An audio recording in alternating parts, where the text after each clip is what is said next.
we're going to receive testimony from two of my favorite people, General Lori Robinson. I have to say that I taught her everything she knows from when she was the wing commander in Tinker Air Force Base in Oklahoma, and from Kurt Tidd, commander for the U.S. Southern Command. I think there's a lot of overlap. We've talked, all three of us have talked about this between the North and the South Command. And I think that's one reason that Senator McCain would want to have these meetings together. The new National Defense Strategy, the NDS, identifies protecting the homeland, sustaining American advantages in the Western Hemisphere as key priorities, even as the DoD focuses on the rising challenge of great power competitors. As we have seen from increasing economic and military efforts by China and by Russia to gain a foothold in the Americas, the boundaries between great power competition and unconventional threats are increasingly blurred. I think that's one reason when General Dunford made the observation that we're losing our qualitative and quantitative edge on China and Russia. General Robinson, you are tasked with addressing the missile and nuclear threats that we face.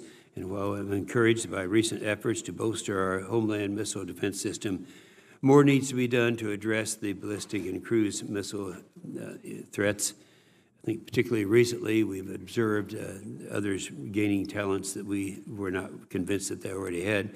And Admiral Tidd, in Southcom, you are on the front lines combating illicit networks, smuggling drugs, people, weapons, and money, and destabilize every country along the way. You also face involvement in external actors that present unique challenges in the theater that consists and lacks sufficient resources. And I think that we have a lot in common, and for that reason we're having these together, and we look forward to your testimony and appreciate the time that each one of you spent in our office talking about the challenges you guys have. Senator Reid. Well, thank you very much, Mr. Chairman. Let me join in welcoming our witnesses, General Robinson and Admiral Tidd. Thank you for your extraordinary service to the nation, and please convey our thanks to the men and women in your command who, as we all know, do the job every day for us. Thank you. General Robinson, your mission is to protect the homeland, to deter and defeat attacks on the United States, and to support civil authorities in mitigating the effects of attacks and natural disasters. We saw this demonstrated in DoD's support to the states and territories affected by hurricanes, wildfires, and floods in this past year, and we thank you for that. You're also dual-hatted as the commander of the North American Aerospace Defense Command, NORAD, which brings unique responsibilities and partnering opportunities with Canada to deter and defend against threats to our nation. You are also responsible for the operation of our Homeland Ballistic Missile Defense System. We look forward to hearing about your priorities for further improvements to the ground-based missile defense system. This is particularly important in light of the growing threat from North Korea.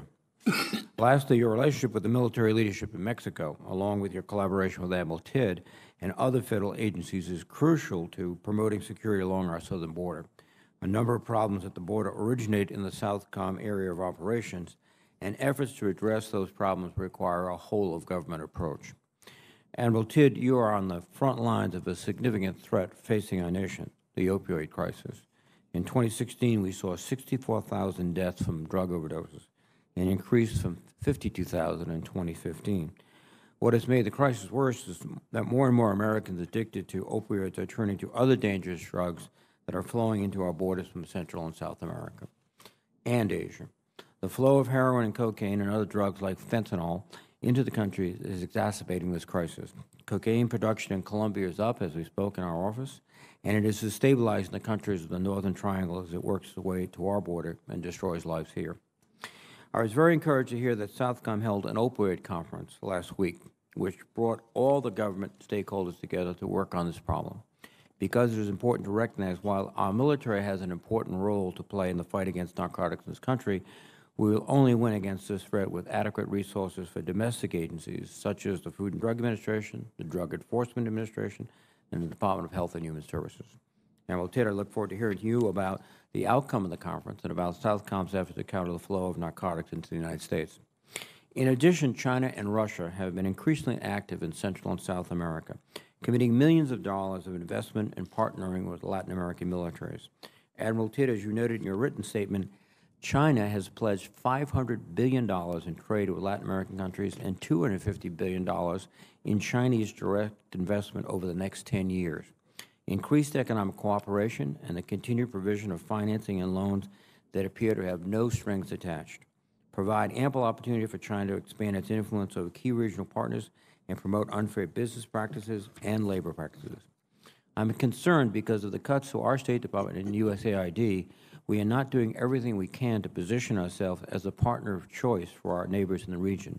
Admiral Tidd, I'd like to hear from you on how China and Russia are investing in Central and South America and how they pose a national security threat to the United States. Finally, we're all observing the humanitarian crisis in Venezuela. And we'd like your perspectives on how much longer the regime can survive and how the crisis will affect neighboring countries. I'm especially concerned about Colombia, which is already struggling to implement its disarmament, demobilization, and reintegration process, and is ill-equipped to deal with a long-term refugee problem in the border region. General Robinson and Admiral Tidd, again, thank you for your service. Thank you, Senator Reed. We'll go ahead and hear opening statements by both of our witnesses and try to confine them to 5 minutes if you can, and your entire statement will be made a part of the record. We'll start with you, General Robinson. Hey, General Robinson, I just found out that your husband was best friends and a fellow F-16 pilot with my best friend, Charles Sublett, in Oklahoma, and I was not aware of this. I don't know how that went unnoticed. Well, sir, you know, when you bring him to the witness table, he has to tell the truth, nothing but the truth. That's, so, you know. Yeah, I'll share that with Charles. Yes, sir, please do, please do. First of all, I would really like to say we know that he's a figure here to Senator McCain and his family, and that I know all of our thoughts and prayers are with him, and so I just wanted to extend that. I think that's incredibly important. And, you know, Senator Inhofe, Senator Reed, all the distinguished members of the committee, I'm honored to join you today. David and I are honored to join you today to testify alongside my friend, my shipmate, more importantly, my wingman, Kurt Tidd. He and I do things arm in arm. 2017 was a challenging year. Northcom and NORAD addressed proactive actions by our adversaries while simultaneously providing defense support to civil authorities during an historic series of natural disasters that required significant military capabilities and military manpower. However, I will say that those challenges were definitely handled by a team of absolute professionals, and I can't tell you, sir, how much I'm proud to represent all of them here today.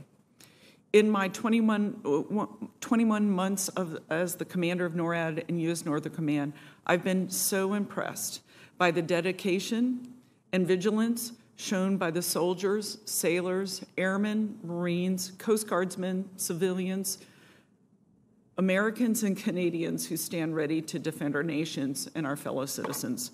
Looking forward, I see no reason to believe that the threats to our homeland will decrease. Our adversaries continue to extend their operational reach and are developing new capabilities to range targets in North America and in Canada. Our preparations for these threats relies on a dependable budget. We appreciate all that this committee has done to help reach the 2-year budget agreement. In 2018, National Defense Strategy recognizes a return to great power competition and lays out a long-term strategy for addressing provocative behavior by China and Russia. In NORAD and U.S. Northern Command, we understand the urgency of keeping pace with these evolving threats. We also recognize that North Korea represents the most immediate threat to our homeland and therefore remains Northcom's highest priority.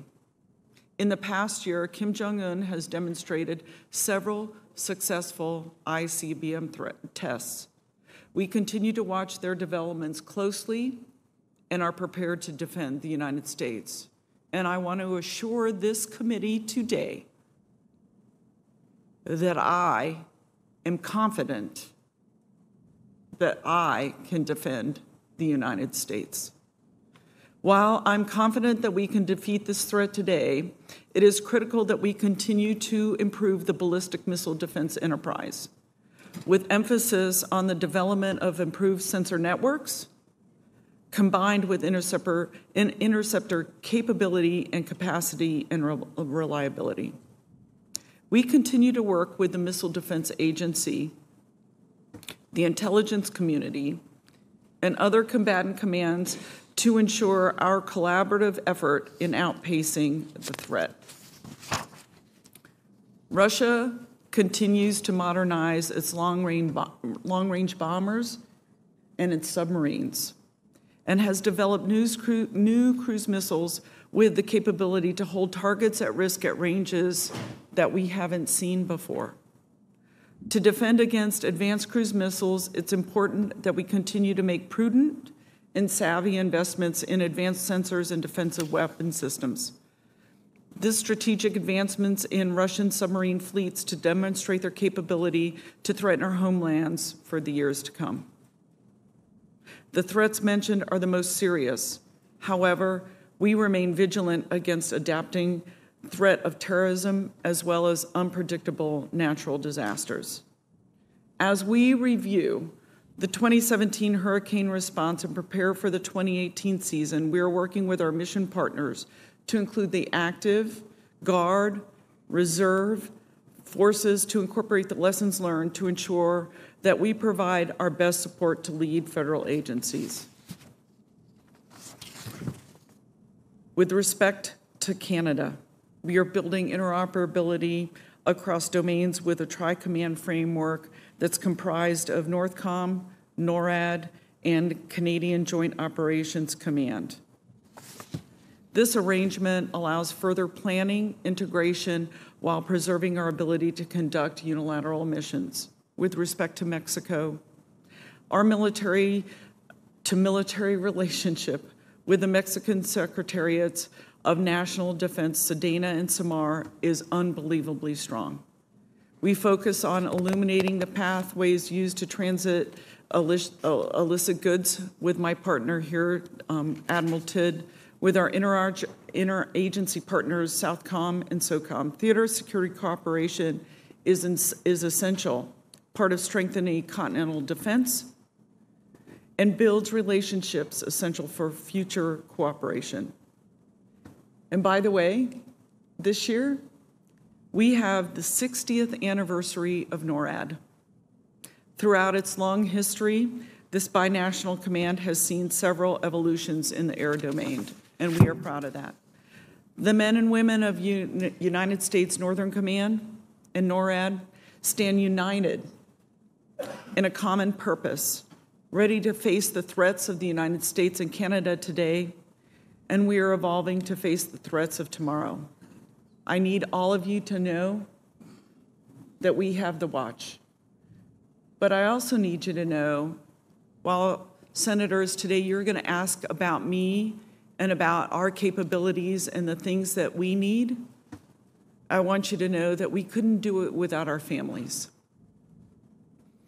If it wasn't for our families and our steadfast things that keep us grounded, we wouldn't be able to be where we are today. So I want to say thank you to my husband, who is here today representing all the families of United States NORAD and Northern Command, because without them, we wouldn't have the standard. So, Senator, back to you. Thank you, General Robinson. Admiral Tidd. Senator Inhofe, Ranking Member Reed, and members of this committee, thank you for this opportunity to address you today. And I join my colleague and partner, General Robinson, in extending our very best, warmest wishes to Senator McCain and to his family, and he's in our thoughts and prayers today. Also in our thoughts and prayers are the victims and family members of yesterday's tragedy in Parkland, Florida. As you probably know, some of our Southern Command teammates have children who were present during the incident, but were fortunately unharmed. We greatly appreciate the first responders, the faculty members, and other students whose actions no doubt saved lives. Now, as I said, I'm here with my good friend and my teammate, General Lori Robinson. We are products of the intentions of the Goldwater-Nichols legislation that led to an emphasis on jointness. This is not the first time that we have appeared together. This is not the first time that we have worked together. In fact, our partnership goes back over a decade. So I'd just like to say that it is absolutely very much appropriate and fitting that we have the opportunity to talk to you today about the Western Hemisphere security challenges. I look forward to discussing how our two commands work together and to ensure that there is an absolutely seamless defense of our homeland. Over the past year, Southcom has focused on building regional security network of principled, inclusive partnerships. Partners throughout Latin America and the Caribbean are working with each other and with us on a range of shared challenges. These challenges manifest themselves in our hemisphere in several concerning ways. Criminal and extremist networks continue to threaten regional stability and our national security. We know of specific cases of individuals who were involved in plots to attack our homeland or our partners. Fortunately, they were stopped, but this remains a significant, persistent concern. Competitors like China and Russia seek to exploit the perception that we are disengaging from the Americas, and as they succeed in their efforts, comes an increased ability for them to interfere with our security relationships and to hold our interests at risk. These challenges are less overt and sometimes more insidious than in other theaters. They are manageable with modest investment, sufficient attention, and early engagement. For Southcom, that involves tools that strengthen relationships and build capacity. Now, we're not talking about brigade combat teams or aircraft carriers in our theater. We're talking about small teams of general purpose and special operations forces to maintain critical training engagements. We're talking about medium endurance ships with embarked helicopters, and particularly those that are interoperable with our partners, and with enough awareness to buy down risk against problems early and stop threats at their source before they become more costly. We appreciate the attention of Congress to this region and thank this committee for its support to the mission and the men and women of Southcom and to our families. I look forward to answering your questions. Okay, Admiral, thank you very much. I appreciate it. You just said in your opening statement, General Robinson, that I can defend the United States today, and I know that's true. You and I talked about this, but at what level of risk? When General Milley said, and it's a quote, before this committee said, the most important of many challenges we face is consistent, sustained, predictable funding over time. Now, we corrected that a little bit with our 18 budget. So it's kind of predictable between now until the year 2000, but then it becomes unpredictable again. So I'd like to have both of you just very briefly tell us at what level of risk are we able to do what we have to do today that you can tie directly to the unpredictability of budget. So, sir, I'll start and then I'll turn it over to the Admiral. To me, predictability is everything, right? As a consumer of readiness, as the one that has to use the things that the service chiefs have to organize, train, and equip for me, what's important is to understand what I've got out there for capability. So I'm telling you today, I can defend the United States of America when it comes to ballistic missile defense, given what we did, what we have done from a funding perspective, but as importantly, what we did with the ATR and adding capability and capacity in Alaska, and what we continue to do with discriminating radars. So all of those things I'm comfortable for, but we have to allow the services to be able to plan because they're the ones that provide us that readiness. Okay. Admiral? Sir, as you and I have discussed, anything that challenges the service's ability to provide the forces that we request to be able to effectively secure the southern approaches to the United States is a challenge.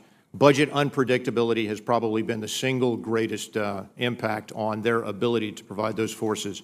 The challenge that we have when it comes to awareness of what is going on in the environment, we've already discussed that ISR, our ISR requirement, we receive about 8% of what we have asked for.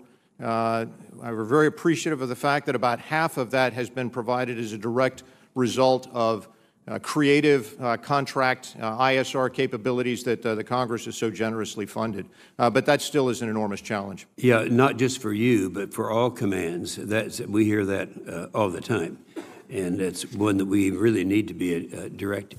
Senator Reid brought up China, and I noticed, I actually read your statement. Now, you didn't cover it in your abbreviated message this morning, but you made a statement in there that caught my eye. You said that China, in particular, is increasing aggressive in courting IMET students from the region to attend their military school. I've never heard that before. Now, I know in Africa, that the IMET program is singularly one of the really, truly great programs we have. Once we get them in with us, they're there for life. And we see evidence of this all the time. I was not aware that China is actually trying to move into that. Could you kind of share that? Senator, I've long felt that the IMET program is probably our single greatest long-term investment value for the dollar that we put into it. And I would just highlight that it is an investment that sometimes may take 2 decades or more to pay off. But when it pays off with relationships with strategic partners that are absolutely critical. It creates the personal contacts that many of the military leaders from across the region that I work with on a day-to-day basis have participated in the IMET program, have studied at our war colleges, gone to our service schools. China watches that very closely. They've recognized the value of that strategic investment. And so they basically have taken a leaf out of our book, and they are very lavishly funding to bring senior military officers from a variety of key countries around our region to China for very lavishly expensed, all expense-paid trips for them, for their families, to be able to live a very high lifestyle in the countries. There's still a recognition from our partners that the greatest value comes from studying in the United States. We believe our country sells itself, and when people come here, they get to know who we are, who our country really is, the values that we truly represent. We think that's a very, very important. Yeah, we've always said, you know, once we get them over here, we've got them forever, and that's been my experience, particularly in Africa, because they're there. So it was very disturbing to me for the statement or observation that you made that they are actually going after those same individuals that we've already had. That is disturbing. It's given us something new to address, and I appreciate that very much, Senator Reid. Well, thank you very much, Mr. Chairman. Let me concur. IMET is absolutely critical. In a way, I have a personal connection. Two of my classmates later went on, from West Point, later went on to become Chief of Service in the Philippines and in Thailand. And they have been staunch defenders of their countries, but also our relationship. And in fact, I think a president of Costa Rica was a West Point graduate, at least one of them. That program is funded by the State Department, correct? Yes, Senator, that is correct. And it's another example of, particularly in both of your commands, where the whole of government, without funding state, there's no IMET. And so when we see some of these proposed cuts to state, it'll play out in fewer opportunities for students to go to American war colleges, American military academies, et cetera. Is that accurate? Senator, I would agree completely. In fact, again, both of you represent so critical ways the need for not just Department of Defense, but Department of State, Homeland Security. Coast Guard cutters are part of your intercept plan for narcotics, if they're not there. In fact, what percentage of sort of destination cargoes that you know are en route can you intercept? Senator, the challenge that we face right now is about 25% of vessels that we know have that are transporting illicit materials. We can intercept about 25%. So a quarter. So if we could invest more in Coast Guard, presumably we could intercept more than 25% of the ships that were almost Senator, I believe security in our theater is a team sport. Yep. It requires the efforts of many departments and agencies. Again, I think this, both you and General Robinson, illustrates so dramatically how we have to get adequate funding for every significant national security component, whether they're in the Defense Department or outside the Defense Department. General Robinson, when you say you can defend the nation against missile attack, you're referring to a limited missile attack by a country such as North Korea, correct? Yes, sir. You're not making a generalized statement. No, sir. Thank you. I just want to make that No, clear for the record. I'll defer all that to General Hyten. Right. In that issue, and you raised it in your testimony, there is the constant tension between capacity and capability. Yes. We are investing lots of dollars in increased capacity. That's going to take a while, 5, 6, 7, or 8 years to get some of these new fields up. Yes. But at the immediate moment, we have real issues of capability, whether we can effectively take down through sensors, through shot doctrine, through the kill vehicle, anything coming at us. Particularly, unfortunately, the offense in this game seems to have an advantage if they can deploy decoys or do multiple stage rockets. So can you comment now about this issue of where we should be focusing and how we should do it? Yes, so sir, I have to tell you, I'm completely comfortable where we are. The fact that in the above threshold reprogramming that we added capacity and then the redesigned kill vehicles, and I think it's 2022 when we'll have those. But at the same time, we're looking at discriminating radars. So in 2019, we're going to add the long-range discriminating radars to Alaska. We're going to add radars to Hawaii, and we're going to do a study on what we need as we look at Cobra Dane coming down. Thank you to the committee for funding Cobra Dane until we figure all this out. But I'm very comfortable where we are. I think as we look at the discrimination of radars, we look at the capacity of the fields in Alaska, I think we're in a really good place. Because when we sit back and look at what Kim Jong-un has done, he's looking at capability. You and I talked about this. But he hasn't built up capacity yet. And so right now, our capacity is very good where we are and as we continue to move forward.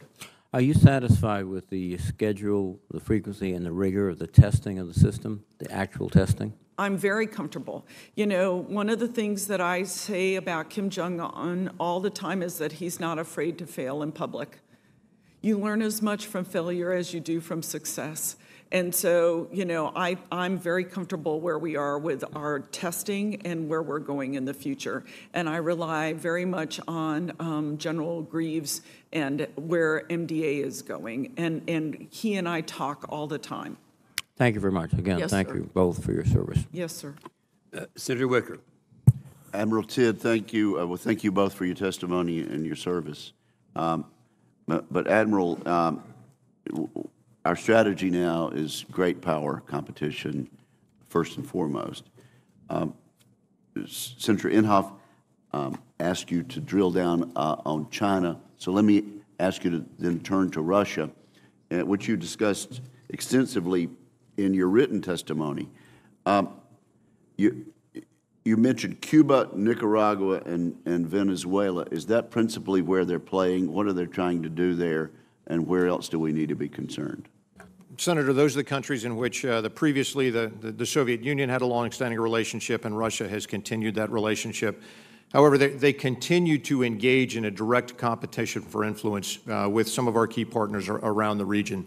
Our challenge is to be able to disprove the false narrative that Russia peddles in the region, that the United States is withdrawing, that we are not a reliable partner. And so many of the actions that we engage in are directly intended to show our partners who are very much interested in working at us that we are, in fact, share common interests. We certainly share common democratic values and principles, which neither Russia nor China share. You're not a diplomat, you're a military person, but if the President's new openness to the Trans-Pacific Partnership advances, would that be helpful to us in making the point that we can be a reliable partner? Senator, I don't profess to be either a diplomat or an economist, but I would just observe that the things that we do to show our partners directly, and we have Pacific-facing nations within the Southcom region, anything that we can do to show that we are reliable partners is valuable. To what extent are we comfortable with the militaries of these countries subscribing to the position that we advocate, and that we're the great standard of the military being answerable to the civilian leadership? And to what extent are the members of their legislative bodies significant players in this regard? Senator, I think each of the countries differs slightly. My relationships are with the military leaders of the countries. My observations and my conversations genuinely reflect that they recognize and are grounded in the same democratic principles that really are characteristic, that were the founding characteristics of the Americas community. I think, as we have seen, as a number of elections that have occurred throughout the region that led to changes in government positions, the militaries in each instance have played a very reasoned, responsible role, and they recognize that the ability to freely and fairly express democratic preferences is enshrined in the background of this theater, have been respected. The one country I think that I would highlight, though, that has been singularly contrary to that has been Venezuela, where recent elections have been neither free nor fair. Very good. Let me ask you quickly to shift to the ships, the role of the Coast Guard there, and I mean, clearly it's going for you. It's going to continue being almost totally Coast Guard, and if you could take a moment to say how you plan to integrate unmanned systems into your platform. Senator, I've said before on a number of occasions, in the U.S. Southcom region, my maritime force has white hulls and orange stripes. And frankly, if it were not for the United States Coast Guard and the significant effort by the Commandant, we would not have a maritime presence. That's not because my parent service, the United States Navy, is not doesn't recognize the very significant importance of the region. It is just a matter of strategic priorities and availability of forces, and we run out of mission. We run out of forces before we run out of mission. The Coast Guard cutters that have been participating are irreplaceable. The national security cutters, terrific when we get them, but the real workhorse, the cop on the beat vessels are those medium endurance cutters, many of which are past 30 years in age. Some were built in the 1960s, and so the recapitalization of those medium endurance cutters with the offshore patrol cutters, I view as extremely important to U.S. Southcom's ability to provide an adequate maritime presence in our region. Unmanned vessels. Some unmanned aerial vehicles. There are some challenges procedurally to incorporate them in the missions that we are engaged in, but we are actively exploring efforts to be able to do that. Thank you. Senator. Thank you, Mr. Chairman, and to our two witnesses, thank you for your service to our country. Thank you for being here today. General Robinson, I'm certainly pleased to hear that you have great confidence in our missile defense capabilities, but I would also like to have you expand a little bit on how we can continue to strengthen those capabilities. We currently have, obviously, the site in California as well as in Alaska. There is talk about having an East Coast site that would provide additional capabilities, particularly given the potential threat from Iran at some point in the future. If you could talk a little bit about what the advantages would be to add a ground-based interceptor capacity at another location in addition to the two we have. Sir, thanks for that. So I tell everybody that I watch North Korea with an eyeball and a half to North Korea and then a half eyeball to Iran. As I continue to watch them work on their space launch vehicles, I know that they can maybe quickly transfer that to an intercontinental ballistic missile defense capability. Right now, they're very regional, and they're staying within the JICPOA. As I work very closely with Missile Defense Agency, understanding, what we can do from Alaska and California, I ensure that I have the battle space that I need to defend from the East Coast. So I pay attention to that each and every day. And as the Missile Defense Agency is working their way through, what does it look like for an East Coast site? I ensure that my words and the battle space that I need are there to defend the United States. Great. Thank you, General. Yes, sir. Admiral Tidd, you mentioned in some of our earlier testimony its situation in Venezuela and one that you're concerned about. Could you elaborate a little bit as to how concerned you are with what we're seeing in Venezuela? Senator, I think the fact that it is a matter of very significant concern to the nations that neighbor Venezuela is probably the most important piece to point out.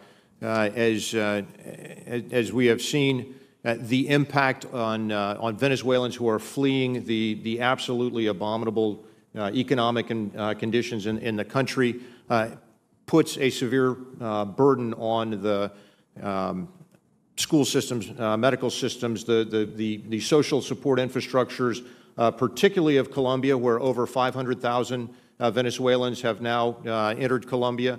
It's putting an increasingly growing strain on Brazil, where we've seen tens of thousands that have come across.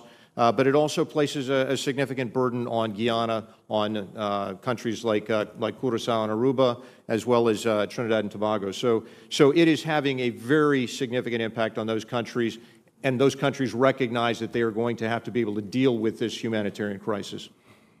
So it is certainly very destabilizing to many of our allies and friends in that area, and I'd like you to comment, if you would, on the involvement of Cuba in Venezuela. Things that I have read, there are commentators who believe that there are hundreds to perhaps thousands of Cuban troops in Venezuela. Some have said this is a play right out of the old Castro playbook.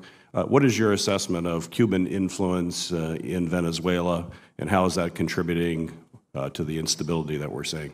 Senator, I think we've read some of the same documents, both open source and other.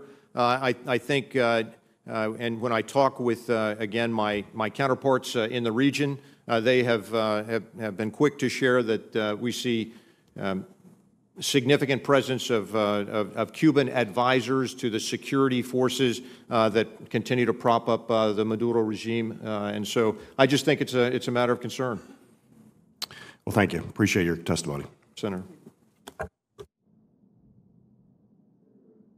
Thank you, Mr. Chairman. General Robinson and Admiral Tidd, first of all, let me just say thank you very much for your service to our country. I'd like to, Admiral Tidd, I'd like to go back a little bit to what Senator Wicker was discussing with you. And basically, in recent years, China, Russia, and Iran have all increased their activities in the Western Hemisphere, from economic investments to military sales and engagement. Which of these competitors concerns you the most in your areas of responsibility? And what are you doing to maintain and expand our position as a partner of choice to Latin American and Caribbean nations? I understand the desire, and as you said earlier, you recognize that you'll do what is necessary. I'm wondering if you can give us some specific areas that you either intend to move forward with or that you would need additional assistance with. Well, Senator, without parsing, I think as the new national security strategy and our national defense strategy has clearly articulated, Russia and China are significant concerns. They are global concerns, and so they are of concern because they are very present and aggressive in the U.S. Southcom theater. Iran also is present. Particularly worrisome is their proxy, Hezbollah, which is an area that we have been watching for many, many years and is an item of concern.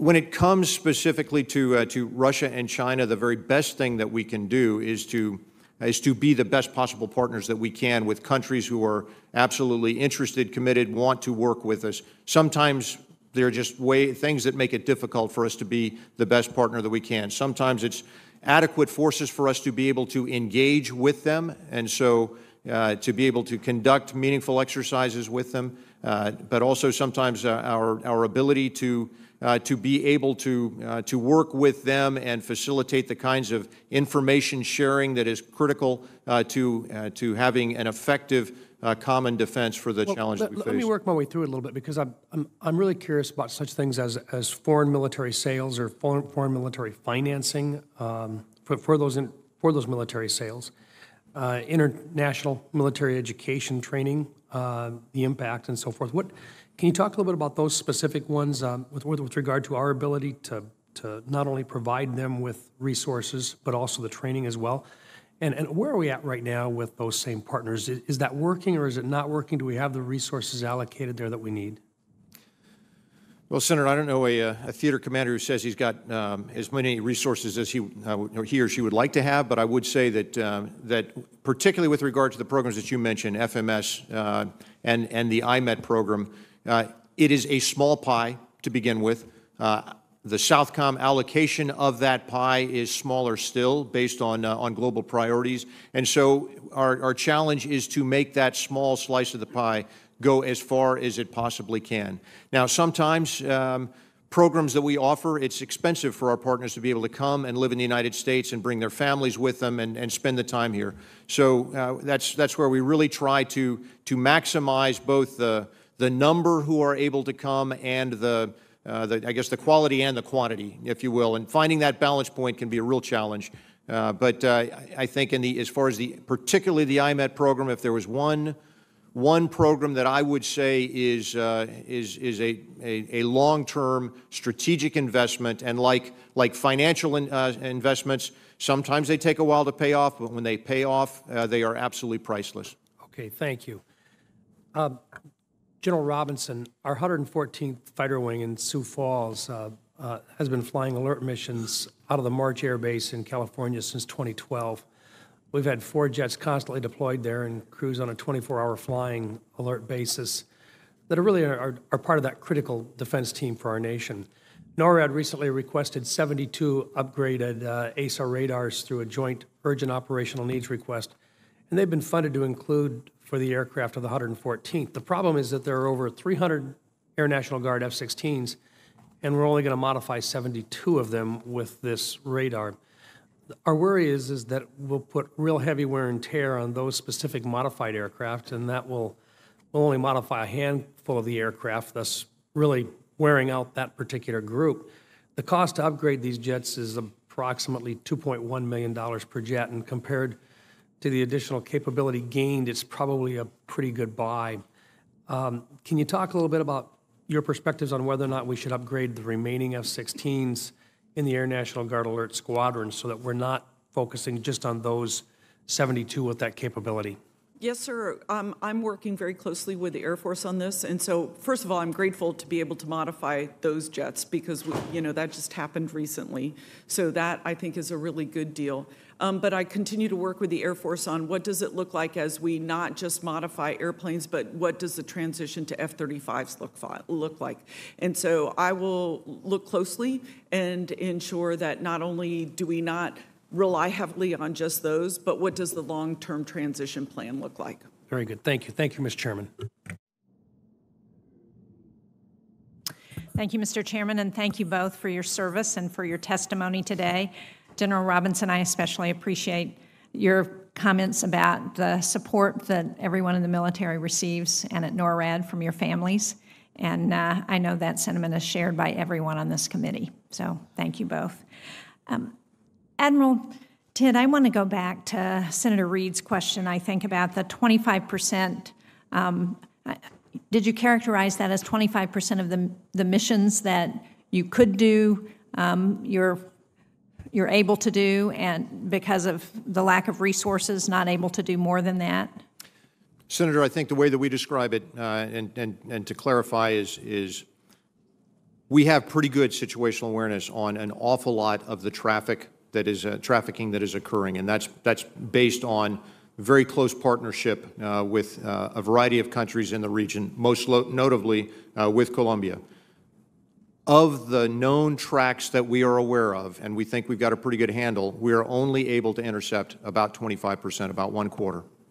Well, I'm sure you're both aware of the challenges that we face with the opioid and heroin and drug epidemic in this country. It's hit New Hampshire particularly hard.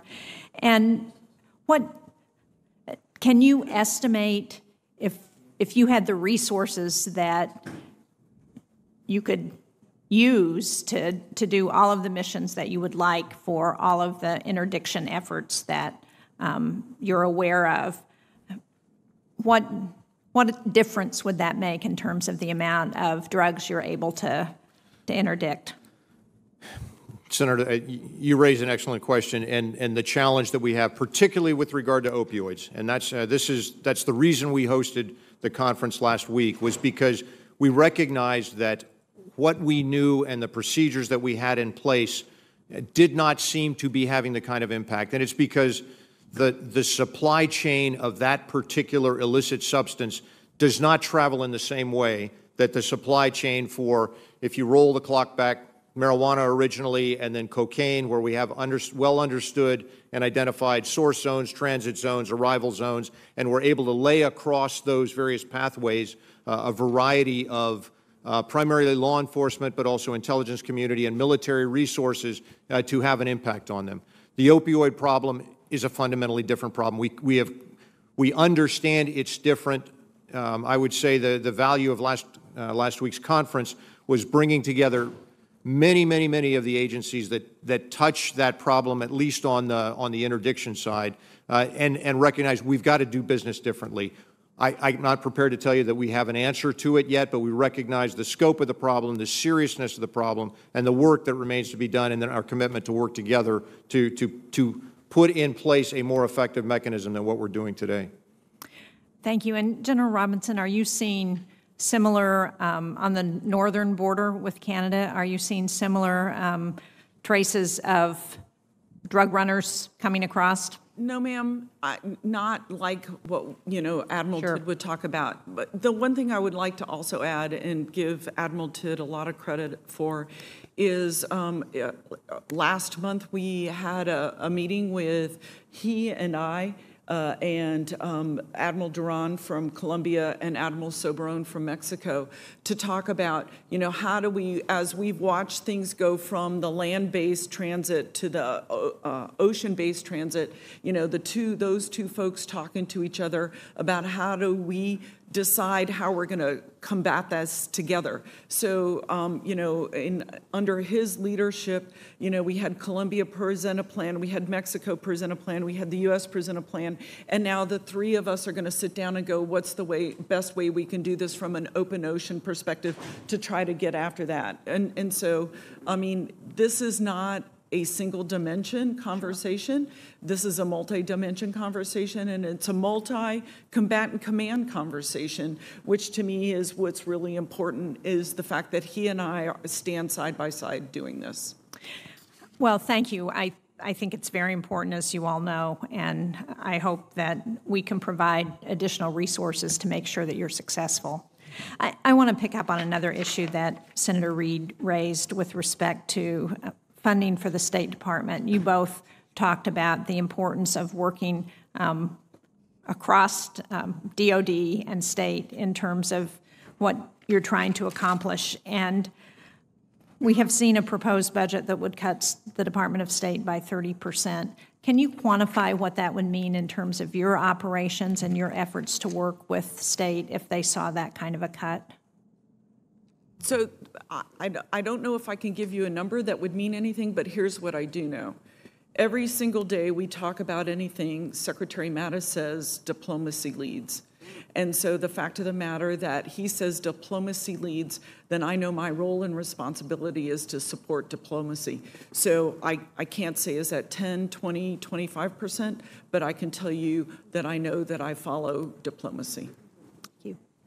I would just add, again, I can't put a number, but so many of the programs that are critical to building effective partners across the region, actually, they come out of the state budget.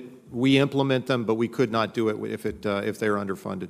Well, thank you both. I think that's a very strong statement in terms of funding as we think about increasing funding for the military and Department of Defense. I know we're all on board for that, but we should also be on board for funding for the State Department and our diplomatic efforts. Thank you, Mr. Chairman. Thank you, Mr. Chairman, and thank you both for being here today.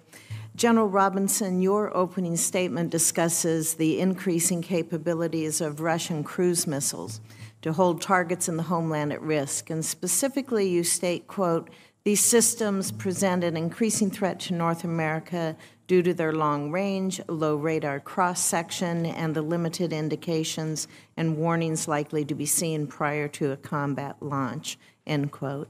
Can you elaborate and characterize this threat in further detail, and how much does it concern you? So, ma'am, here's what I would say. I tell everybody we should often look at the map from the North Pole down. I know Senator Sullivan does every single day.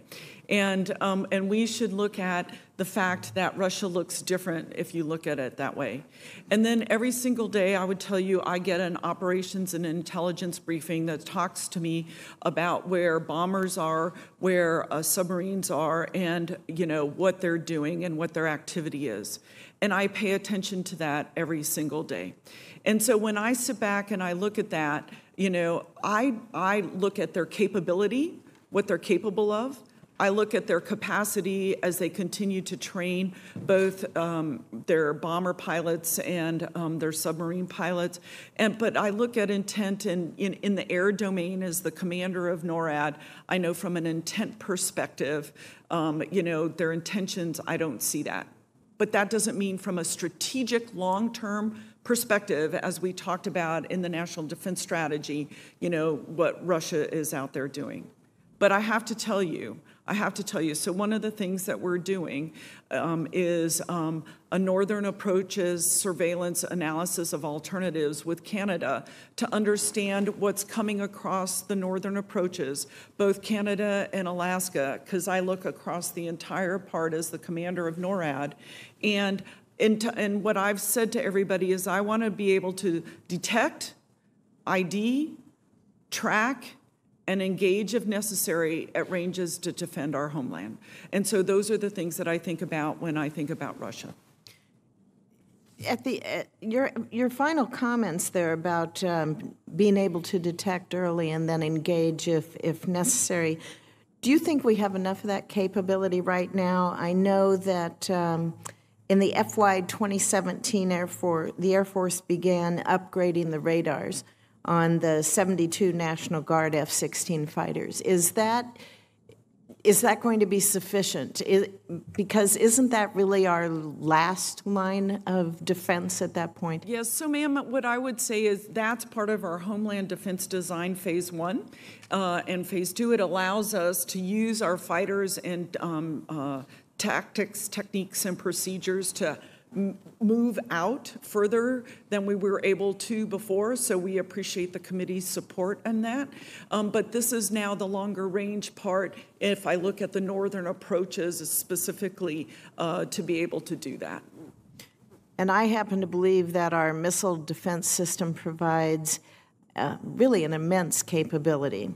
And the expansion of that system is going to help us to continue to defend the homeland as this threat increases. Yet over the weekend, General, we saw the New York Times editorial board publish a column titled "The Dangerous Illusion of Missile Defense."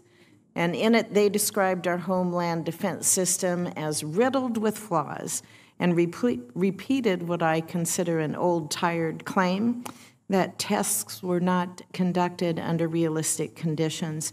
So to be clear, do you have confidence in the ability of the GMD system to defend the United States from a North Korean ballistic missile attack today? Ma'am, I'm 100% confident in my ability to defend the United States of America.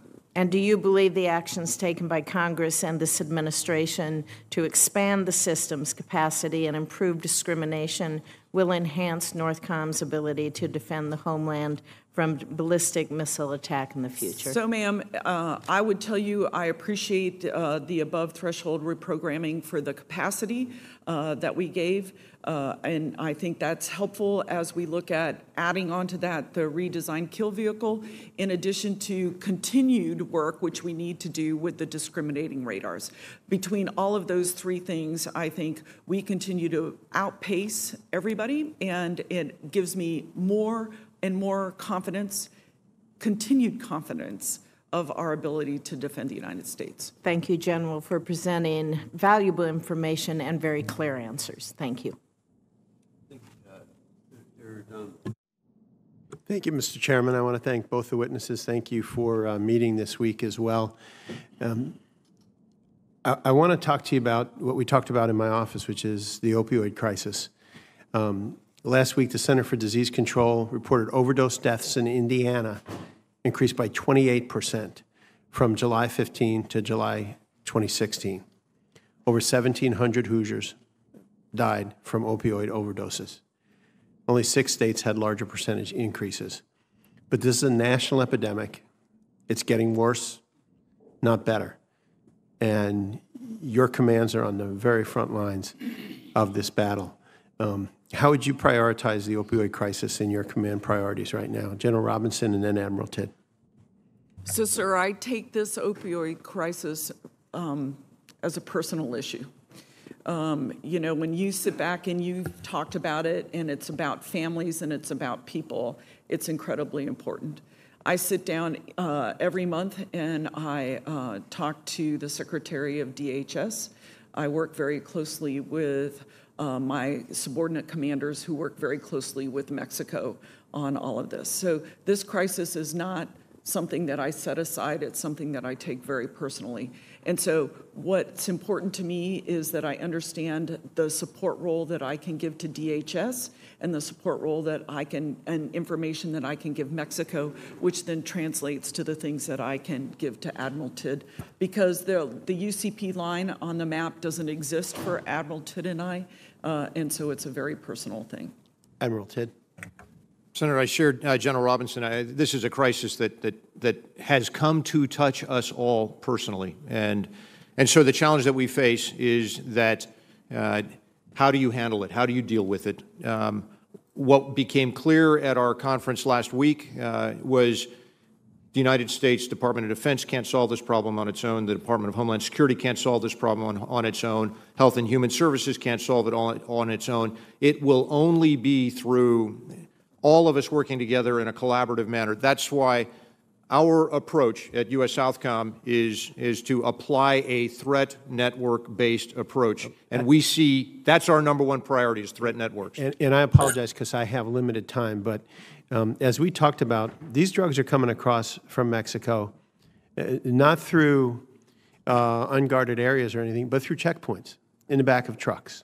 And so we're in a position of seeing the very checkpoints we have in our country allowing trucks in, many of these trucks loaded with drugs. There's 2 questions. Number 1 is detection systems. In regards to fentanyl, tracker dogs die because of the effects of fentanyl on their mucus systems and other things. How do we, where are we in finding new detection systems so we can determine whether these are in the trucks? And are we at a position where we simply need to say, look, your refrigerator's not coming in today. It's coming in a month and a half because we're checking every box in every truck because it's more important that a young person in Logansport, Indiana be able to stay alive as opposed to having your refrigerator come in on time. So first is detection systems, and second, should we just simply change the way we do business at the border and check every single box that comes in?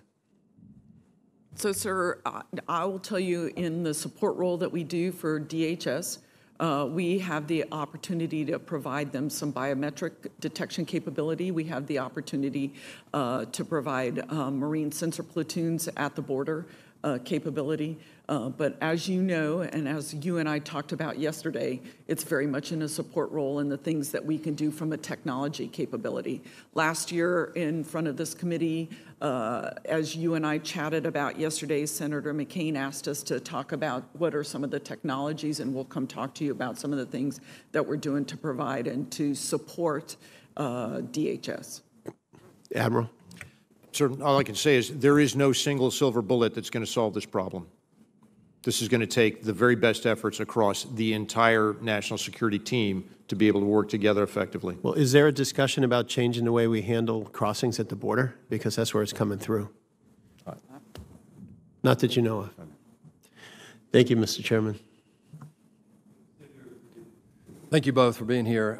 I've got a question about the NDS. Three quick questions. Before I get to the two on the NDS, Admiral, to finish up on what Senator Shaheen was talking about, and before I do that, I would be remiss as a member of the Senate not to apologize to both of you, combatant commanders, on behalf of the United States Senate. Today, we're officially sitting in a continuing resolution again. And you have my personal commitment and resolve that before I leave the United States Senate, we're going to do everything we can to get away from this budget process that puts us in this detrimental, high-risk situation. We're doing more to harm the security of our country than any of these people we're talking about today outside. Sorry. Admiral, real quick, you've talked, and General Kelly talked about this too, but you've talked about there is an asset that you could use in your AOR to actually interdict more. We don't know what percentage we can get to, I understand that, but you could close that gap without spending a lot of money. Is that true? I think there's some platforms out there that would be enormously helpful to us. Yes, sir. So what would one of those look like? I think Littoral Combat Ship would fit perfectly into the mission space that we are rotary wing working capability in. as well? Absolutely. It's a package. It's a vessel that's capable of operating in the Eastern Pacific with rotary wing, with interceptor boats as a package, coupled with maritime patrol aircraft. Thank you. In Latin America, Russia today is supplying 40% of the arms sales. China is the second largest trading partner in Latin America. Iran is in there through Hezbollah. The question I have is the NDS is pivoting toward near-peer competitors. Heretofore, when our mission in the last 15 to 17 years was mainly about terrorism, you were underfunded in Southcom because we were pushing resources out to the battle. Today, the battle looks like it's getting closer and closer to home. Are you being resourced in order to support the NDS? And is the NDS focusing enough on greater power threats, peer power threats in our own hemisphere? Not yet. The NDS recognizes these challenging nations, and I think we must move beyond applying resources to the home zip code of where those specific countries are and apply the resources to be able to deal with them wherever they're found across the globe. General, thank you for being here again, and thank you for being on the wall. The Arctic. China, just last month, issued a statement. Russia has been actively building resources in the Arctic. We see sorties or whatever in the Arctic region increasing at an exponential rate. And yet I think, Admiral may be able to answer, I'm sure you can too, but I don't know how many icebreakers we technically have. We don't have very many. I think China or Russia has a multiple of. So can you talk about the threats in the Arctic? Are they increasing? What is Russia and China's strategy? And you updated us, or you told us last year about your strategic estimate. Can you give us an update on that strategic estimate in the Arctic? Absolutely, sir. So I did a strategic estimate. Out of that strategic estimate, I have directed my two-star planner to provide a mission analysis. As I've said to people, we've had our toes in the sand. It's time to put our feet in the snow, and it's time to understand more and more what's going on up there. So out of that mission analysis, we're going to do a couple of exercises. We did a Vigilant Shield last fall. We're going to do an Arctic Edge, and we'll be able to understand certain tasks out of that. But at the same time, we know that we need to look at the infrastructure, the communications, and the domain awareness to understand what's happening. Both of you, very quickly, I have limited time. Our strength against these near-peer competitors is our network of allies. And I know Secretary of State Tillerson has talked about that actively. Secretary Mattis has talked about that actively. In your AORs, what are we doing with our allies to help leverage our military expenses and capabilities? Admiral, you want to address that quickly? We are working together to help train them. We are building their capabilities in the areas that they are most interested in, and we are showing by our actions that we trust them. And so, and if I can tell you, earlier this year, Secretary Mattis held a North American Defense Ministerial with Canada, the United States, and Mexico to talk about how do we, the three of us, work together to show that we have the longest borders in the world and that we're a shining beacon of trust and cooperation. Thank you, Bob. Thank you, Mr. Chairman. Thank you, Mr. Chairman, and thank you to our witnesses for being here today. General Robinson, I know you've said that you are confident in our homeland defense, and I was glad to see that the most recent test of our homeland missile defense system in May of 2017 was successful. It brings our record to 9 out of 18, which is 50%. I know that testing is important. Whether tests succeed or fail, we gather a great deal of information, and it helps us.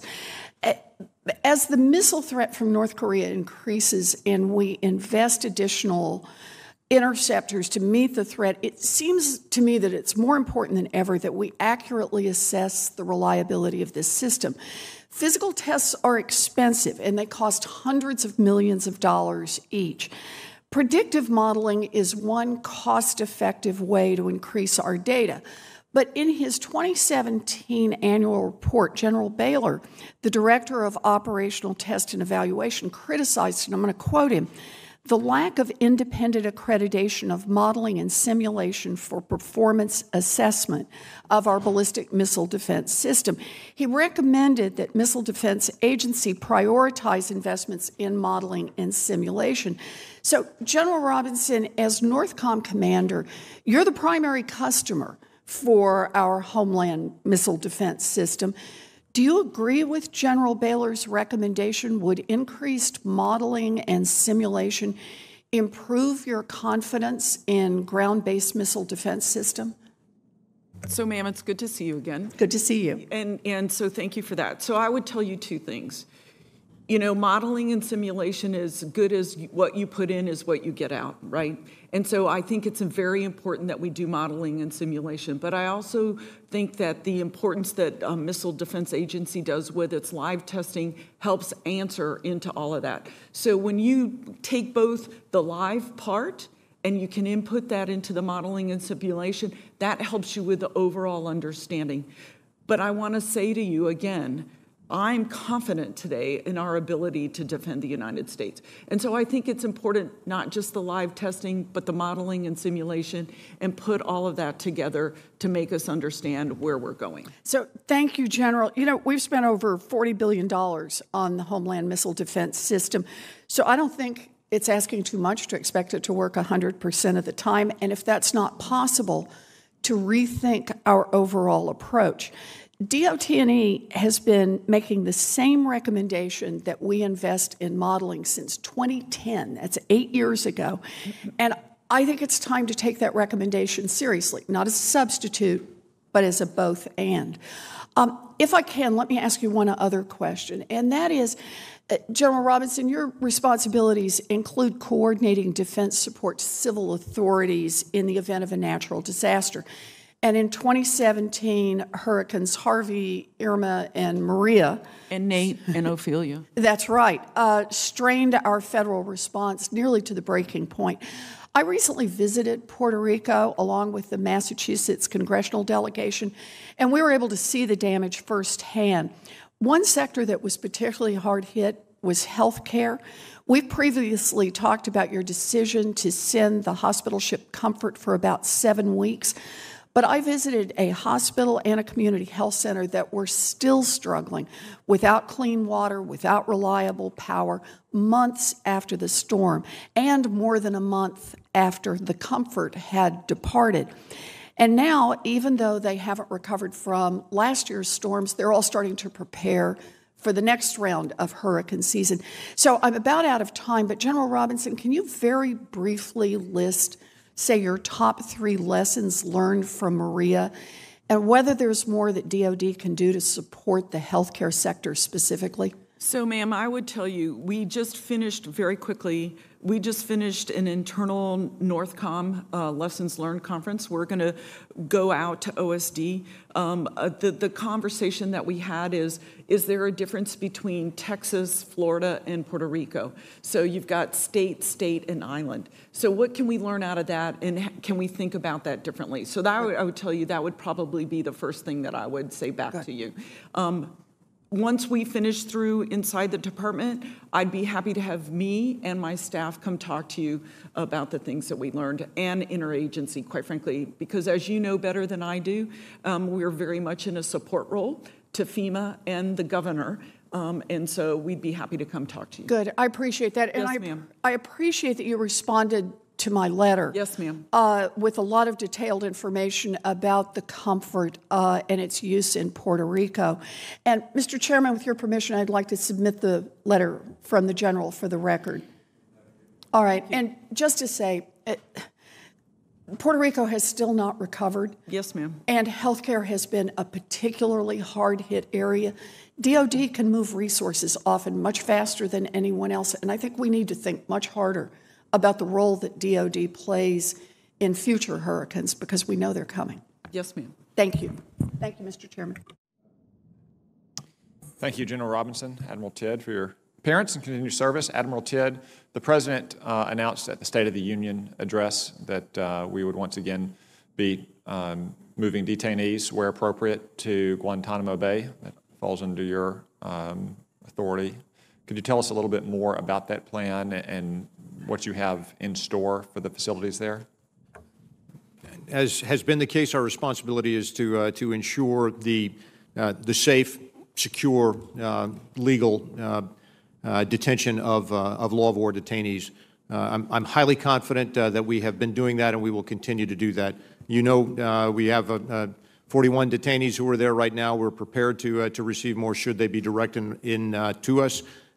As of today, we have not been given a warning order that new detainees might be heading in our direction, but our responsibility will be to integrate them in effectively into that mission.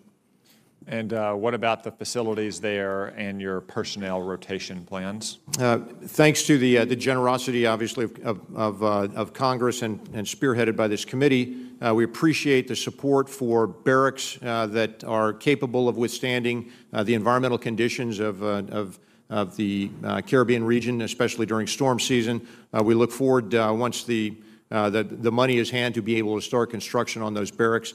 I can anticipate, although I don't have a plan for you today, there are a variety of buildings that were temporary in nature when they were put up that have deteriorated beyond their useful life. We will be taking a hard look and prioritizing those buildings that will need to be replaced with facilities capable of withstanding the environmental conditions in Guantanamo Bay. Okay, thank you. Let's turn our attention to the South. You've already spoken with a couple senators about the situation in Venezuela, which is rapidly deteriorating under the brutal Maduro dictatorship. Can you talk to me about the implication it has for Colombian security, and especially the impact it could have in the Colombian elections coming up? Yes, Senator, thanks. Because of the significant number of Venezuelans, over 500,000 and continuing to rise, Venezuelans who have come across the border into Colombia, overwhelming their social support infrastructure, Colombia has I think, a grave concern. They are also beginning to see, and this is based on conversations with my Colombian partners, they're very concerned that there are a large number of Venezuelans who are being pushed across the border, that are being encouraged to vote in elections. They have dual citizenship as Colombia and Venezuela, and there's some concern that that may skew the elections that will be very critical taking place this spring and summer in Colombia. So it's a matter of security concern to Colombia, but those security concerns, I think, are largely shared by Brazil. Numbers are not as great yet, but it's beginning to overwhelm the states that are directly across the border from Venezuela. And we're seeing it affecting other countries across the region. So the humanitarian disaster is in progress, and our partners are very concerned about it. Okay, thank you, Admiral Tidd. General Robinson, I want to ask you about a story that was in the news recently, the use by service members of smart exercise devices, for instance, Fitbits or smart watches, particularly overseas, but you obviously, underneath your authorities, have a lot of sensitive sites here in the United States. Can you tell us what steps, if any, Northcom has started to take to address this security risk?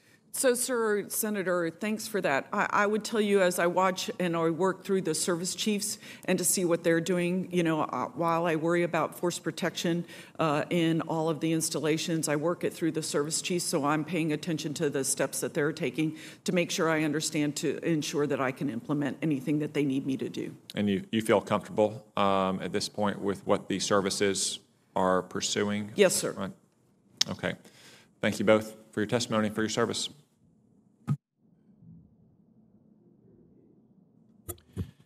Thank you, Mr. Chairman. Admiral Tidd, since we've been talking here this morning, 4 people in this country have died of overdoses, just in the last hour. As many people have died in the last month as were killed on September 11th, including 1 a day in my state of Maine. I can't believe we're having the same conversation today that I remember having with General Kelly 2 or 3 years ago and getting this figure of 8% of ISR resources and 25% of known drug shipments interdicted, 75% get through. I think you've identified the problem. If we give you a mission, you will deal with it. The problem is nobody has this mission. And I hope you will go back and talk to this interagency group and talk to the White House.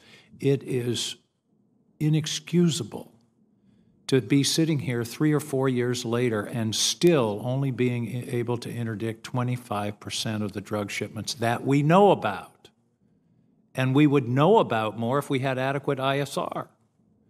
This is simply a question of allocation of resources. And this is the most serious public health problem this country faces. 4 people have died in the last hour. And we're still talking about, and you're giving me the same figures that General Kelly gave 3 or 4 years ago. Can you commit to me that you will move this to the highest level of priority and kick some behinds and take some names in this interagency cooperation? Please don't come back here again next year with the same testimony. Senator, I can commit to you that not only will I, but I have continued to communicate the challenge that we face. I will observe the services, the biggest challenge they have to be able to provide additional resources, which they recognize very clearly are required, are challenged by the inability to have budget predictability, to be able to produce more forces to make them available. This is a team sport. This is a team effort. We have to work together as constructively and collaboratively as possible. Well, my commitment to you is that I will do everything within my power to do my part. Hopefully, we've just passed a 2-year budget authorization. We will, hopefully, again, we'll have the final numbers within the next 2 or 3 weeks, and then we will be able to move forward. But please make this the highest priority. And I'm not attacking you. I'm attacking the failure of our structure to adequately get at a problem when we have it right in front of us. It would be one thing if we didn't know, but when we have it right in front of us. General Robinson, let's move north. First question, we all know that there's a Russian buildup along the northern border, along the Arctic Ocean. What's their purpose? What can you discern? What is their strategic reason for doing this? Is it defensive, offensive? Are they looking to get closer to be able to attack us, or are they simply protecting their shore? So, sir, I would say I think what you just said at the last is great. Protecting their shore. You know, as you and I chatted about the other day, the opportunity for them to move their infrastructure around to their different bases is incredibly important, just like I do. You know, I move capability from Anchorage to Eielson, from Eielson to Inuvik, from Inuvik to Thule. And so we move things around. But it's to make sure that they can put things in the places they want to at the time and place of their choosing.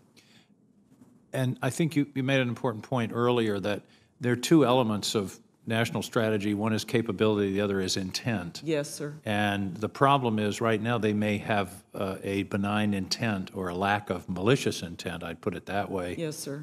But they're building up the capability, which requires that we have to be alert. Are there assets you need in the North that you don't have? For example, an icebreaker?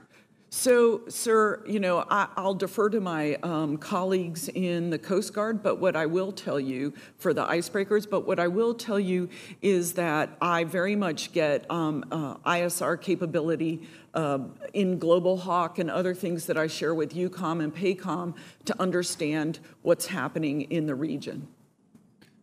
But I will tell you that I'm very good at advocating for needing other capabilities, such as an example, if you want icebreakers. I talk with my Coast Guard brothers often about this because I think about it in the summer when Crystal Serenity, you know, goes through. And we're going to see more of that. Yes, sir. Final short question. If you had to choose, if you could only have one priority in order to improve our missile defense system, what would it be? So I want to thank the Congress for the capacity that we just got, but we have got to keep our eye on discriminating radars. That's what I thought you would answer, yes, and I think that's got to be a very high priority. Yes, sir. Thank you. Thank you both. Sir. Thank you, Mr. Chair. General Robinson, Admiral Tidd, thank you very much. Sergeant Major, nice to have you here as well. Thank you very much for joining us. General Robinson, yesterday we had the opportunity to talk about the counter weapons of mass destruction activities that we have going on here in the homeland. Southcom now has the responsibility for countering weapons of mass destruction, but it is something once it approaches the homeland, we need to figure out how to respond to that. You have a great role in that, as well as a number of other combatant commands, departments, and agencies. And one thing I want to point out is we tend to focus a lot about North Korea and the threat that their nuclear program might have on the United States. But we have to remember there are other things involved with weapons of mass destruction, chemical, biological, and radiological agents as well. And we know that North Korea does have the potential to develop some of those other threatening means to the United States. So can you talk a little bit about how Northcom works with all of these other COCOMs, various federal agencies? How are we protecting the homeland, not just from the nuclear threat, but some of the other threats as well? Yes, ma'am. Thanks. First of all, I think one of the things that I really enjoy is my opportunity and privilege to work with DHS, FEMA, and all the other intelligence agencies here in the homeland.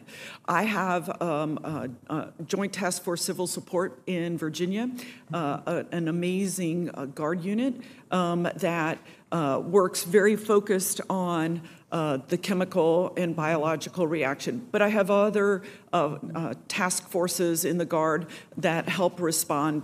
One of them is yours. And so for me, that whole relationship with the governors and with the tags to bring the forces to bear when we need them to be there, independent of the niche capability that JTF Civil Support provides to me from Virginia, but in additional to forces that other Guard units provide are amazing. And so it's understanding what's going to happen here. You heard me talk about earlier about our exercise Ardent Sentry, and you heard me talk about understanding what the nuclear capability can do. So it's understanding now the forces that we would need to support and defend governors and states. Thank you. And we mentioned yesterday, too, those civil support teams and others that work behind the scene. They truly are those quiet professionals. They're the quiet professionals. Yes, ma'am. Thank you very much for that. Admiral Tidd, thank you also for sitting down with me and going through a number of really concerning issues. And you've heard a lot of passionate speeches from our senators today, and I think we are all very concerned about the illicit trade that goes on and terrorism throughout the region. We know that there's the trade of drugs, tobacco, weapons, illicit, and sometimes in cases, human trafficking. And sometimes they are generating revenue for terrorist organizations like Hezbollah. Can you explain how you are trying to tighten down on that nexus And can you specifically address our wonderful partners throughout the region, some of the countries that have helped step up and combat some of these problems? Senator, thanks for your question. I think the way that we have reoriented the way that we do business and our main effort being countering threat networks is specifically intended to maximize the tools that we within the Department of Defense bring to bear into this interagency and international partnership to be able to counter these threat networks, regardless of what commodity that they are moving. Partners like Colombia have been absolutely irreplaceable. Their willingness to work with us, to share information with us, to be partners, not just within Colombia, but also working side by side with Central American neighbors to help them build their capacity to be able to deal with, track down, apply pressure on, and disrupt these threat networks. I would highlight the terrific work that has been going on, that General Robinson and all of her work with the Armed Forces of Mexico, Sedena and Samar. Mexico is now exerting, I think, a significant interest in helping to improve security in Central America. And so we work together in partnership, Northcom and Southcom together to facilitate that particular type of activity. Many other partners throughout the region. We've got capable partners. I would highlight a few, and just working around the continent. Brazil, Argentina has now come on strong and played a critical role. Chile has for many years been one of the premier security partners in the region. Peru is now a very significant partner. And again, I come to Colombia as probably our single most significant strategic partner in the region. Thank you very much. I think it's important that we realize we do have solid partners in the region. It's not all on our shoulders. We can't do it without them. Far from it. So I appreciate your service. Thank you very much for being here today. Thank you, Senator. Thank you. Thank you, Mr. Chairman. Thank you both for serving, and thank you for being here today. I'm not going to plow ground that has already been gone over as it relates to opioids, but I just want to echo that the threat of black market fentanyl to the safety and security of Americans probably tops just about anything else we're facing right now. And I do think it's an all-hands-on-deck moment for every part of our national security apparatus. I wanted to specifically ask about CBRN, and for people that might be watching this that aren't yet used or maybe never want to get used to all the acronyms. Obviously, that's chemical, biological, radiological, and nuclear schools that we have in the military. As we look at North Korea and what they're doing, clearly there is an issue about readiness as it relates to the training that we need to have in terms of dirty bombs and biological weapons, and obviously the potential that there could possibly be a nuclear threat to our country. What I wanted to ask General Robinson, don't you think it might be wise if we started using our military schools on a space-available basis, our CBRN training programs, to start to begin to put some civilian first responders into that training that could really be a force multiplier? Because if we are actually in an armed conflict with North Korea, we are really going to be stretched because there's still going to be trouble spots throughout the world. And it just seems to me, if we've got space available and we've got the infrastructure, that it would be a really good idea that we would begin opening those doors more widely to police departments and fire departments and other first responders in our country to get this really important response training to that kind of attack from our enemy. So, ma'am, when I first took over command at Northcom and NORAD, I think it was about a week I was there, and we had this exercise that was called Ardent Sentry. And it was about I-5 corridor, earthquake, you know, all those things happening. And when I walked into the room, there were 200 people, 300 people in this room. And I looked at one of my predecessors, General Jacoby, and I go, who are all these people? And what I discovered in this exercise was the fact that it was local, state, and tags and folks from emergency managers from all the states that would be involved in that. Last year, we had the same exercise, and it had to do with a 10-kiloton nuclear event in New York City. And so the same thing, we had local, state, emergency responders and all of that. When Secretary Kelly took over, he said, Lori, I want to talk about, let's think about how we're going to do this should something happen with North Korea. And then just recently, Secretary Nielsen. So, ma'am, we're all doing this together, saying, what does it look like? How do we go forward with this to understand that? Well, I would like to consider, with the chairman's hopefully support and a bipartisan support, consider something in the NDAA that would open up training slots in our military CBRN schools to first responders just on a space available basis. Ma'am, I'd be happy to work with the committee. That would be, I think, a terrific. I know we have a great one at Fort Leonard Wood, and but there are times that the infrastructure that's there is not being fully utilized. It just seems to me this would be a hand-in-glove fit for the threats that we face. Come talk to me. I'll have my staff talk to yours, and I'd be happy to work with the committee. Thank you very much, General. Yes. Thank you, Mr. Chairman. Thank you, Mr. Chair, and thanks to the witnesses. General Robinson, sometimes at these hearings I ask questions to get information, sometimes to make a point, and sometimes to educate the public about something that I think I already know, but I think the public should know. And my question is going to be in that category, trying to educate the public about something important. Within the last month, about a month or so ago, we had 2 news reports on successive days that caused some real alarm among citizens. In Hawaii, there was an emergency alert sent out suggesting that there was an incoming missile attack. It took 38 minutes for that improper emergency alert to be, I guess, retrieved.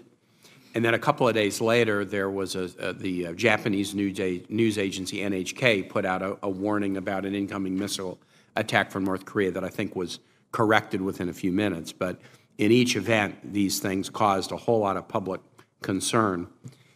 I was in a classified hearing recently where I had a chance to ask, and I think this is actually non-classified material, and I hope you can, get there. I had to ask. I was able to ask the question of our military leadership: when these false warnings went out, did our military immediately realize? How quickly did the military realize that these were not attacks? And I think that's the kind of thing that gives comfort to people, that there might be a false warning, but our military understands it pretty quickly, which reduces the risk then of an accidental provocation, accidental military action. Yep. From your perspective as Northcom commander with NORAD under your jurisdiction, can you talk a little bit about those 2 incidents and how quickly we were able to confirm that these, in fact, were not missile attacks? Sir, if in this unclassified hearing, I can tell you very comfortably and confidently, we were quickly to confirm that nothing had happened. That's, I think, an important thing for the public to know. But I do want to just say, at the first indications of a missile launch, NORAD and Northcom command centers will initiate a conference call and to process the event and make an attack assessment. And FEMA Ops Center and their alternate Ops Center is a part of that call. So I'd like to add that into the right. So there's a lot of folks who yes, are reaching this same conclusion. Yes, sir.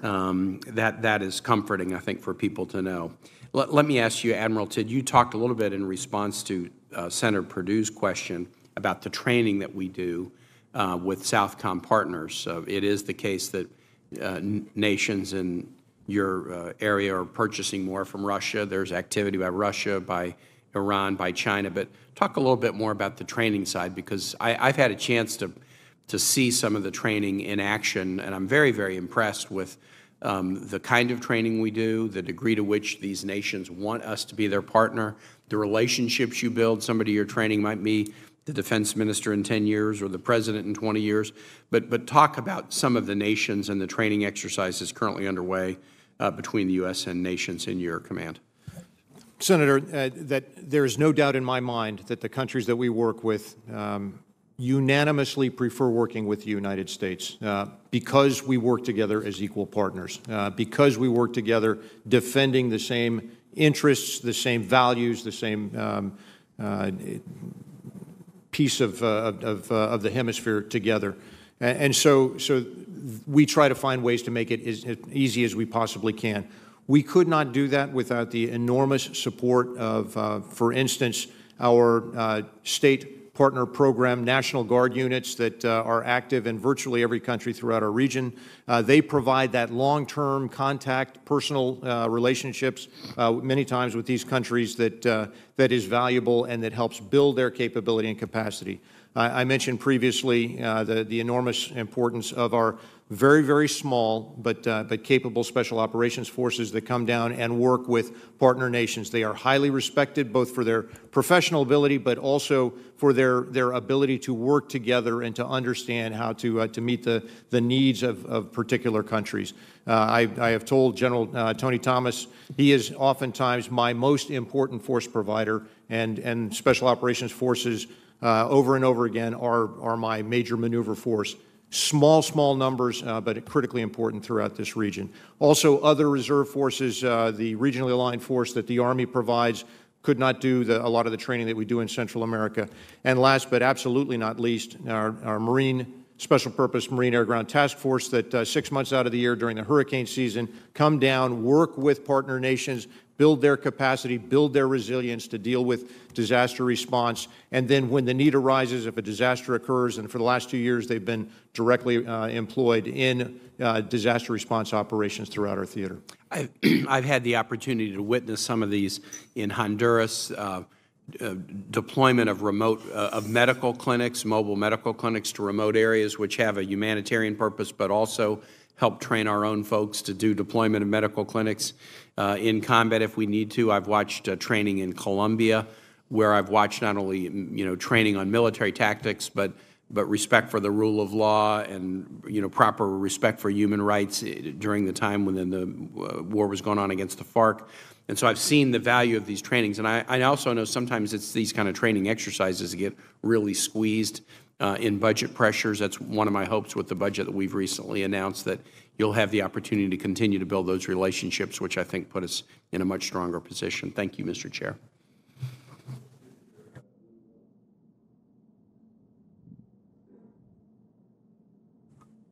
Thanks, Mr. Chairman. General Robinson, I've been to Puerto Rico twice, and I've been impressed by the complete inadequacy of the federal response to fellow Americans there. As we speak, I think a third of the island's population lacks electricity. The economy is struggling. In fact, it's on the brink of bankruptcy, if not there. The Army Corps of Engineers and FEMA have worked hard. People on the ground are devoting themselves valiantly, but my sense is that there's a lack of resources from the federal government. I recognize that Northcom is in a support mission there, but I wonder, and I know Senator Warren's asked about it, and you've said you're conducting a review, whether you have any preliminary insights or observations for this committee about what could or should have been done differently. So, sir, one of the things I talk about all the time is every hurricane has its own characteristics. And so one of the characteristics of this hurricane season was there were 5 hurricanes. People forget about Nate, and we forget that Ophelia was out there. But the fact of the matter is Puerto Rico's an island. And that's different than Texas, and that's different than Florida. That's different than other things that we have seen. So one of the things that we're going to go back and look at, and we did an internal review inside of my command, we're going to do inside of the department, is so how do we think about that differently? Do we have force structure set up appropriately? Do we have the things that we need? Because at the end of the day, sir, as you know, we support the governor. And we support FEMA, and we provide niche, unique capabilities that at that place, as an example, that the Guard might not have, and ensure that we have it positioned at the right place at the right time to be there when it's necessary. Do you think that FEMA and other federal agencies made full use of the resources that you could offer? Sir, I would say it this way. Secretary Mattis told me I could have whatever I needed whenever I needed it. And so whenever it was asked for, I had it capable and be there. But my question is, did they make sufficient use of Sir, those resources? we haven't had the ability to have an interagency top-down conversation about that. I think that's a different conversation. I think what's important is the fact that Secretary Mattis said I could have what I needed when I needed it. And he said to this committee that he would make available Yes, sir. whatever was necessary Yes, when sir. it was needed. I have Yes, no doubt about Yes. the availability and your readiness and your willingness.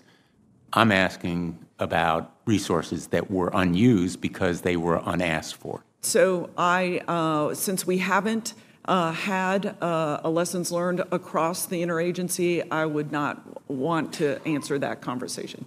Admiral Tidd, my understanding is that Hezbollah is very active in a number of South American countries, particularly in money laundering, drug trading. Is that your observation as well? Yes, Senator, it is. What actions are being taken against Hezbollah? Senator, we've been watching Hezbollah for a number of decades now because, as you well recognize, they have been in this hemisphere for a while, engaged largely in criminal activities, supporting their terrorist activities abroad. They are the A-team that has been mentioned from time to time. And so we're watching what they're doing, working with our partners and with the intelligence community within our country teams, and then increasingly with partner nations to be aware of what they are doing and to not be surprised. Should there be more action as opposed to watching? Have we reached the point where the United States needs to be more actively engaged in light of its interests in the Middle East? Senator, these actions are taking place in sovereign nations that have their laws that they are applying. We are making sure they've got the best information available to them to apply their laws. Thank you very much. Thank you, Mr. Chairman.